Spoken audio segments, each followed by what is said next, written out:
Saludos cordiales, apreciados amigos. Seguimos en la serie con el objetivo de conocer los atributos que transformaron a Jesús el Galileo en una entidad divina inigualable. Cada estudio sobre las raíces del cristianismo es presentado con una exégesis neutra e independiente, fuera de toda confesión religiosa y libre de cualquier dogma. Antes de avanzar, debo señalar que según los evangelios sinópticos, Jesús el Galileo fue un judío idealista que pretendía liberar a su pueblo del yugo romano, pero fue capturado y ejecutado por el delito de sedición. Después de su muerte, sus seguidores le otorgaron muchos atributos divinos, y en este estudio veremos que Jesús al nacer ya fue reconocido como el rey de los judíos. Evangelio de Mateo capítulo 2 versículos 1 y 2 dice cuanto sigue. Después que Jesús nació en Belén de Judea en días del rey Herodes, he aquí unos magos del oriente llegaron a Jerusalén diciendo, ¿dónde está el rey que ha nacido, perdón, dónde está el que ha nacido rey de los judíos?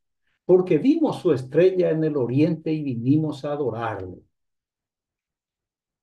Los evangelios fueron escritos como panfletos de guerra, en el que Jesús, el actor principal de la narrativa, es solo un personaje cuyo papel consiste en denigrar a las autoridades judías, a sus leyes y costumbres. Los evangelistas, con la huella digital romana, ridiculizan al pueblo hebreo en su anhelo de independencia a través de un rey Mesías, de un monarca libertador que iniciaría la tan ansiada era mesiánica. Con esto en mente, Mateo elabora su relato con un par de referencias clave. La primera es que al Galileo lo hace nacer en Belén de Judea, en la aldea natal del rey David, de cuyo linaje vendría, según se creía, el Mesías libertador de Israel. La segunda referencia es que Jesús apenas nacido fue identificado como el rey de los judíos por unos astrólogos que llegaron a Jerusalén provenientes del oriente, provenientes de la región de donde los judíos trajeron la creencia mesiánica, la ideología político-religiosa del profeta persa Zaratustra o Zoroastro. Los visitantes explican que vieron la estrella de Jesús, basada en la creencia popular en el campo de la astrología que cada ser humano posee su propia estrella, creencia citada en el Timeo de Platón. Mateo introduce en su relato la estrella guía con la intención de presentar al Galileo como el cumplimiento de la profecía de Balaán. Números capítulo 24, versículo 17, dice, lo veré, mas no ahora, lo miraré, mas no de cerca. Saldrá estrella de Jacob y se levantará cetro de Israel y herirá las sienes de Moab y destruirá a todos los hijos de Set. En esta predicción están presentes ambos elementos empleados por Mateo, la estrella del monarca que reinaría en Israel y el título de rey, simbolizado por el cetro del gobernante. Así que Mateo recicla la antigua profecía de Balaán emitida en contra de los moabitas. Muy bien, en el relato ficticio de Mateo, de cuño político-religioso, observamos en primer lugar que son gentiles o extranjeros los que afirman que el recién nacido es el rey de los judíos. En segundo lugar, nadie nace siendo rey, porque es un título que se otorga al gobernante en el momento en que es coronado o entronizado. En tercer lugar, en la época de Jesús, el rey de los judíos era designado por el Imperio Romano. En cuarto lugar, la indagación de los magos sería una evidencia de que los judíos estaban conspirando en contra del rey Herodes, hecho que supuestamente produjo la matanza de los niños menores de 2 años. Otra leyenda creada por Mateo, en la que no explica cómo Juan el Bautista se salvó del infanticidio. En quinto y último lugar, Jesús nunca habló sobre esta visita, ni se refirió a los niños supuestamente asesinados por el rey Herodes. El apóstol Pablo también descartó estas leyendas elaboradas por el autor de Mateo. De modo que el evangelio atribuido a Mateo presenta al recién nacido Jesús como el rey de los judíos, mientras que Lucas en su evangelio además de presentarle también a Jesús como el rey de los judíos, le otorgó generosamente un par de títulos adicionales. Lucas capítulo 2, versículos 8 al 11, dice que había pastores en la misma región que velaban y guardaban las vigilias de la noche sobre su rebaño. Y aquí se les presentó un ángel del Señor, y la gloria del Señor los rodeó de resplandor, y tuvieron gran temor. Pero el ángel les dijo, no temáis, porque aquí os doy nuevas de gran gozo, que será para todo el pueblo, que os ha nacido hoy en la ciudad de David un Salvador, que es Cristo el Señor. En esta leyenda creada por Lucas, es un ángel quien anuncia el nacimiento y el título del niño prodigio. El ser mitológico se aparece resplandeciente a unos pastores que cuidaban su rebaño, sorprendidos por la inesperada visita. El evangelista relata que es un ángel del Señor, sin aclarar quién es ese Señor, si es Yahvé o Baal o El o Júpiter o Ahura Mazda. En la Biblia cristiana Nuevo Testamento, para referirse a la deidad suprema, se emplea el adjetivo Dios o Padre, ocultando de adrede el nombre de la deidad, a quien Pablo le llama el Dios no conocido, porque la figura central es el Dios romano Jesús el Galileo. De cualquier manera, el mensajero comunica a los pastores que ha nacido hoy en la ciudad de David un Salvador que es Cristo el Señor. El ángel proporciona 4 datos. Primero, que Jesús nació en ese día, en horas de la madrugada. Segundo, que Jesús nació en Belén de Judea, en la ciudad de David, dando a entender que el niño es descendiente del rey David, es decir, un legítimo heredero del trono de Israel. Tercero, que Jesús es un Salvador. Y sobre el título de Salvador, veamos lo que registró el profeta Isaías en su libro. Isaías capítulo 43, versículos 11 al 13 dice lo siguiente.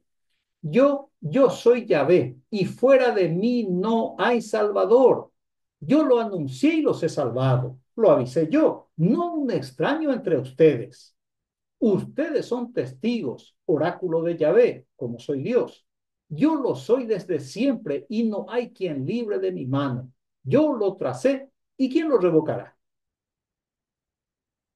En este oráculo, el que habla es el Dios de los judaítas, el Dios de la clase dominante de la nación posexílica, para afirmar que Él es el único Salvador, que fuera de Yahvé no existe otro Salvador, que siempre fue un Salvador y que nadie puede contra su poder o su mano. A pesar de esta identidad del Dios Yahvé, Lucas intencionalmente le hace decir a un ángel que ha nacido un Salvador, es decir, otro Salvador, a quien se le otorga el atributo del Dios Yahvé, con el fin de eliminar de la Biblia cristiana el nombre de la deidad hebrea.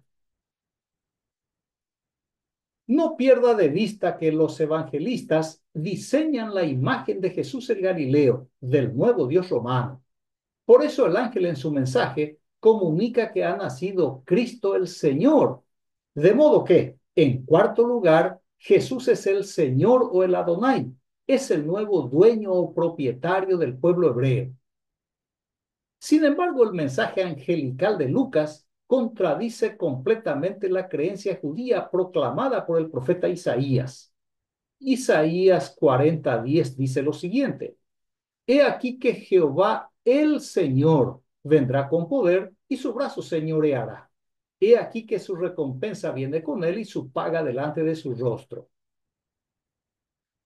La Biblia hebrea está llena de referencias al Dios Yahvé como el Señor de Israel, porque según la leyenda del Éxodo, Yahvé rescató, redimió al pueblo de las manos de los egipcios y por tanto es el dueño o propietario o señor de la nación liberada.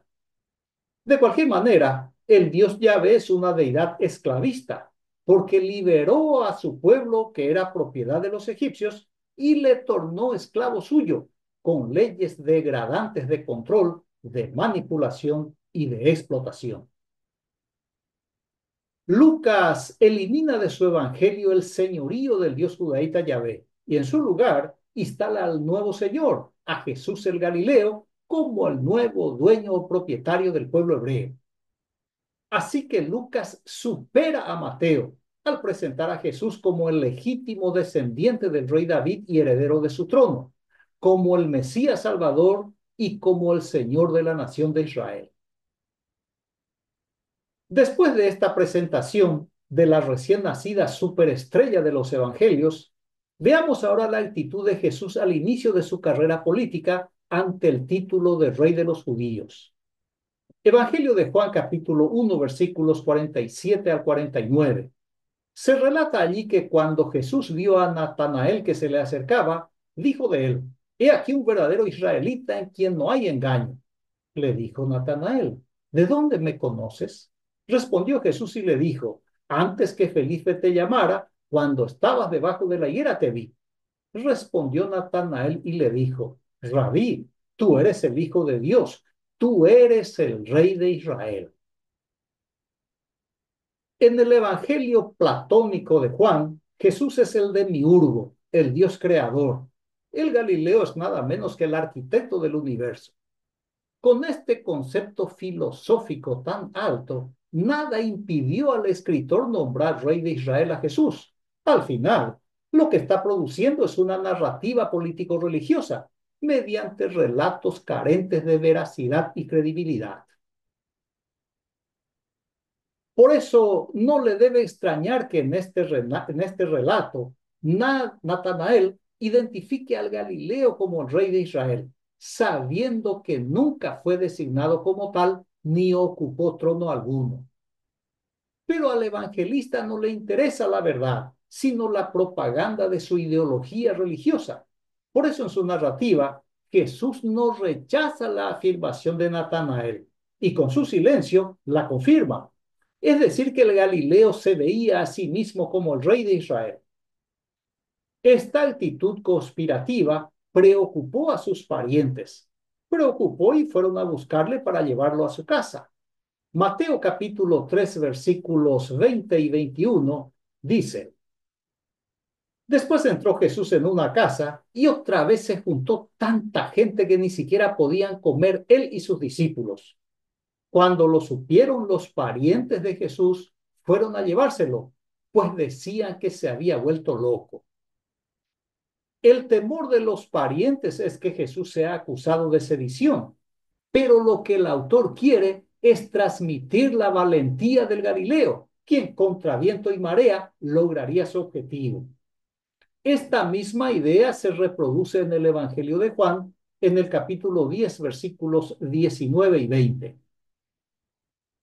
Cuando los judíos oyeron estas palabras, volvieron a dividirse. Muchos de ellos decían: ¿Por qué le hacen caso si tiene un demonio y está loco?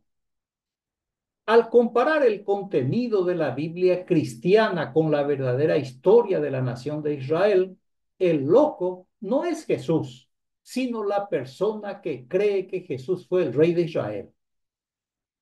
Repito, al comparar el contenido de la Biblia cristiana con la verdadera historia de la nación de Israel, el loco no es Jesús, sino la persona que cree que Jesús fue el rey de Israel. Esta es la razón por la cual Israel nunca aceptó ni aceptará jamás a Jesús como Mesías, porque los judíos saben muy bien que el Nuevo Testamento es un panfleto de guerra, que es un pasquín, un escrito de carácter satírico y político sobre la nación hebrea. Por otro lado, cualquiera pensaría que lo dicho por Natanael es apenas un caso aislado. Sin embargo, en Mateo encontramos otra evidencia aún mayor y de gran peso. Mateo capítulo 21, versículo 9. Y la gente que iba delante y la que iba detrás aclamaba diciendo: Hosana al Hijo de David, bendito el que viene en el nombre del Señor, hosana en las alturas. Esta escena de la entrada a Jerusalén como un rey, que también es un cuento, porque de haber sucedido, allí mismo le hubieran caído los romanos. Pero era necesario escenificar esta llegada para que el escritor tenga mayores argumentos para justificar la condena por sedición.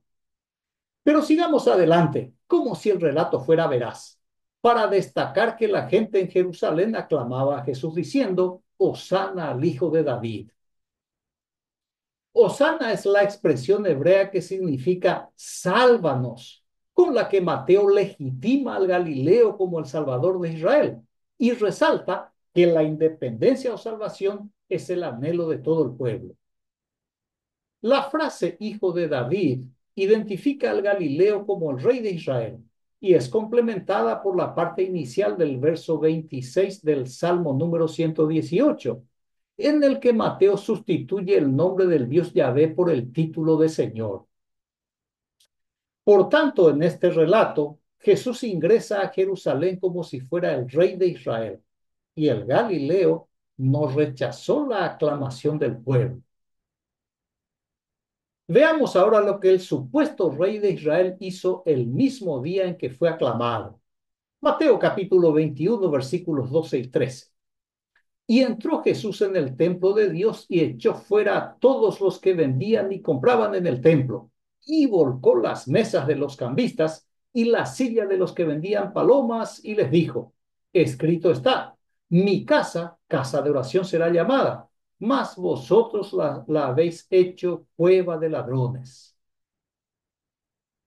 Este es otro relato elaborado por el autor para demostrar la autoridad de Jesús como rey de Israel, al intervenir en el recinto sagrado del pueblo hebreo sin que nadie se opusiera ni le dijera nada.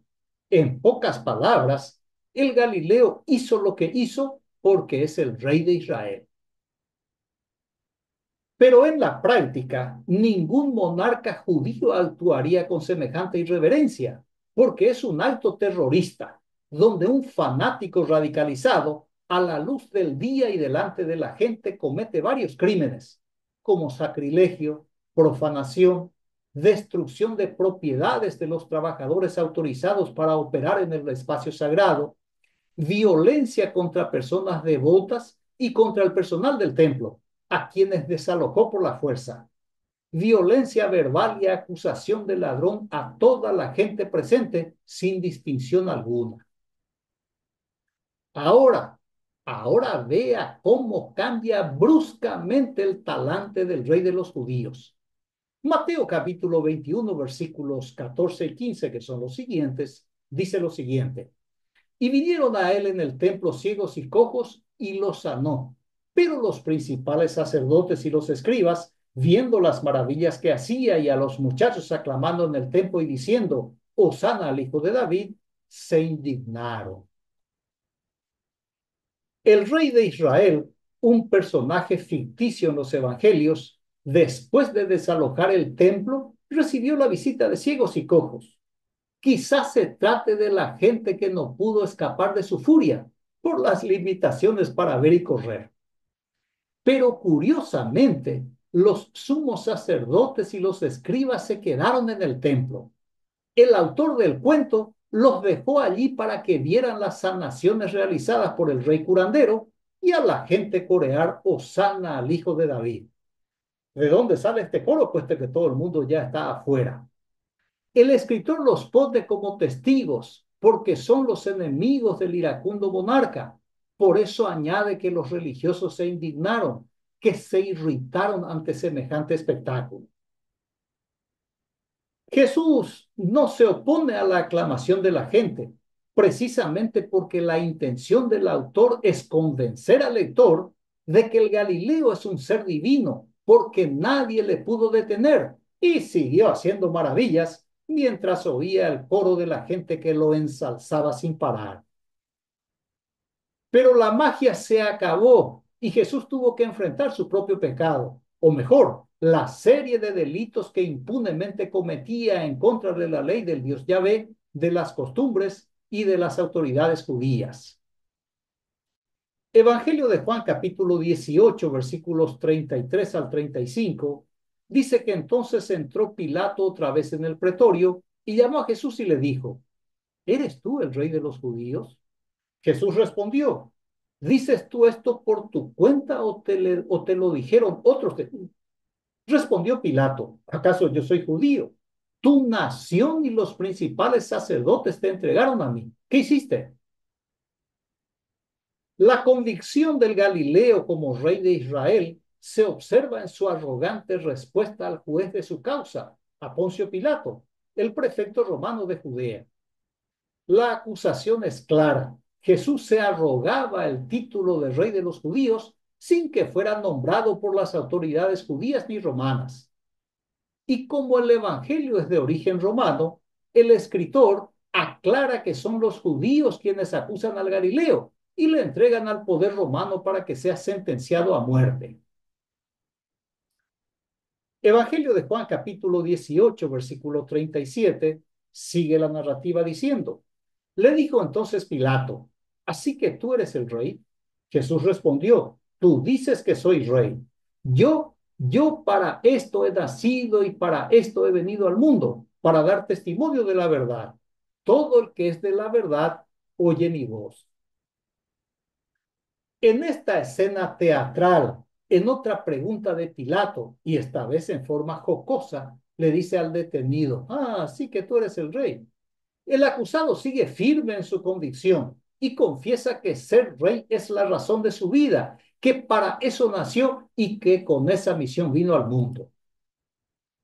Sigamos un poco más adelante. Juan 18, 38 al 40. Le dijo Pilato, ¿qué es la verdad? Y cuando hubo dicho esto, salió otra vez a los judíos y les dijo, yo no hallo en él ningún delito, pero vosotros tenéis la costumbre de que os suelte uno en la Pascua. ¿Queréis pues que os suelte al rey de los judíos? Entonces todos dieron voces de nuevo diciendo, no a este, sino a Barrabás. Y Barrabás era ladrón. Decía que esto es una obra teatral, porque Jesús, si es que existió, fue ejecutado como varios otros por el delito de sedición. Y el autor romano, sabiendo que Poncio Pilato era un déspota con los judíos, aquí aparece como el bueno de la película, que no vio ningún delito en el Galileo. Entonces viene otra mentira, la costumbre de soltar a un delincuente en la fiesta de la Pascua. Esta costumbre ni es judía ni es romana. La turba siguió dando voces y a pesar de la histeria colectiva y el griterío, el escritor oía nítidamente el diálogo entre Pilato y Jesús. Recordaba perfectamente todo lo ocurrido y después de 60 años lo registró en su evangelio. Siendo sarcástico, escribir de memoria todo esto es un verdadero milagro, el milagro de la invención y la redacción. Mateo capítulo 27, versículos 37 y 38. Dice el evangelista, por encima de su cabeza pusieron escrita la acusación contra él. Este es Jesús, el rey de los judíos. Y con él fueron crucificados dos ladrones, uno a la derecha y otro a la izquierda. La acusación por la cual fue sentenciado el Galileo se escribió seguramente en un pedazo de tabla y se fijó en el poste sobre su cabeza como un letrero publicitario. Este es Jesús, el rey de los judíos. Pero esta descripción no agradó a los sumos sacerdotes. Juan 19, 21 y 22. Dijeron por tanto los principales sacerdotes de los judíos a Pilato, no escribas el rey de los judíos, sino que él dijo, soy rey de los judíos. Respondió Pilato, lo que está escrito o lo que he escrito. Ambos sumos sacerdotes se molestaron con la forma escrita y presionaron a Pilato para que corrigiera y que escribiera que fue él quien dijo, soy rey de los judíos. Don Poncio Pilato se negó a hacerlo y se mantuvo el motivo de la sentencia expresado en el título como un veredicto irrevocable. Así que Jesús se incriminó ante el prefecto romano, confirmó la acusación en su contra y todo el pueblo lo condenó. Y su Padre Divino, el Dios representado por una paloma, voló y desapareció como siempre. Y Jesús desde la cruz le reclamó a su Padre eternamente ausente diciendo, ¿por qué me has desamparado? Muy bien, concluyo la exposición con el proverbio italiano, Una vez terminado el juego, el rey y el peón vuelven a la misma caja. Agradezco su amable atención. Reciba un fraterno abrazo y hasta el próximo estudio. Gracias.